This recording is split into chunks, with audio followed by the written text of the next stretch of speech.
నెరవేరు నినాదంతో ప్రపంచ దేశాలతో పోటీపడే విధంగా రాష్ట్రాన్ని అభివృద్ధి చేసేందుకు ప్రణాళికలు రూపొందిస్తున్నట్లు వివరించారు. ఖమ్మం జిల్లా కాంగ్రెస్కు ఘనమైన చరిత్ర ఉందని మంత్రి తుమ్మల నాగేశ్వరరావు అన్నారు. జలగం వెంగళరావు, బొమ్మకంటి సత్యనారాయణ, శీలం సిద్ధారెడ్డి లాంటి నాయకులు కాంగ్రెస్ జిల్లా అధ్యక్షులుగా పనిచేశారని, వారి స్ఫూర్తితో ముందుకు నడవాలని పార్టీ నేతలు కార్యకర్తలకు పిలుపునిచ్చారు.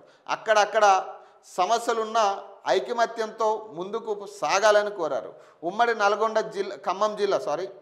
ఉమ్మడి ఖమ్మం జిల్లా కోసం కొత్త యూనివర్సిటీ కొత్తగూడెంలో మాజీ ప్రధాని మన్మోహన్ సింగ్ పేరుతో ఏర్పాటు చేస్తున్నట్లు ప్రకటించారంట.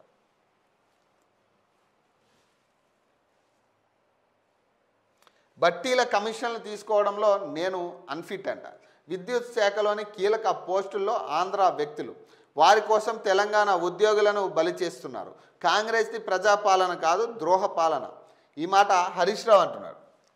డిప్యూటీ సీఎం బట్టి విక్రమార్క మాదిరిగా బిల్లులు మంజూరుకు 20 నుంచి 30% కమిషన్లు తీసుకోవడంలో తాను అన్ఫిట్ అని బీఆర్ఎస్ నేత హరీష్ రావు వ్యాఖ్యానించారు.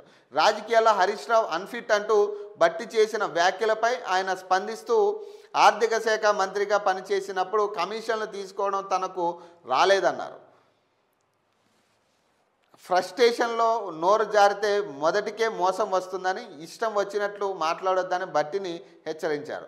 థర్మల్ విద్యుత్ ప్రాజెక్టు నిర్మాణంలో 50,000 కోట్ల కుంభకోణం ఉందని తాను ఆరోపిస్తే దానిపై వివరణ ఇవ్వకుండా తన స్థాయిని దిగజార్చుకొని విమర్శలు చేశారని దుయ్యబట్టారు. తెలంగాణ కోసం నిర్మించిన ప్లాంట్ నుంచి 2,400 మెగావాట్ల కరెంట్ను తీసుకోవాలని, 4.12కు యూనిట్ కరెంట్ ఇస్తామని ప్రభుత్వానికి ఎన్టీపీసీ లేఖ రాసిందని తెలిపారు. కానీ కమిషన్ల కక్కుర్తితో కాంగ్రెస్ ప్రభుత్వం సొంతంగా థర్మల్ ప్రాజెక్టుల నిర్మాణానికి సిద్ధపడుతుందన్నారు.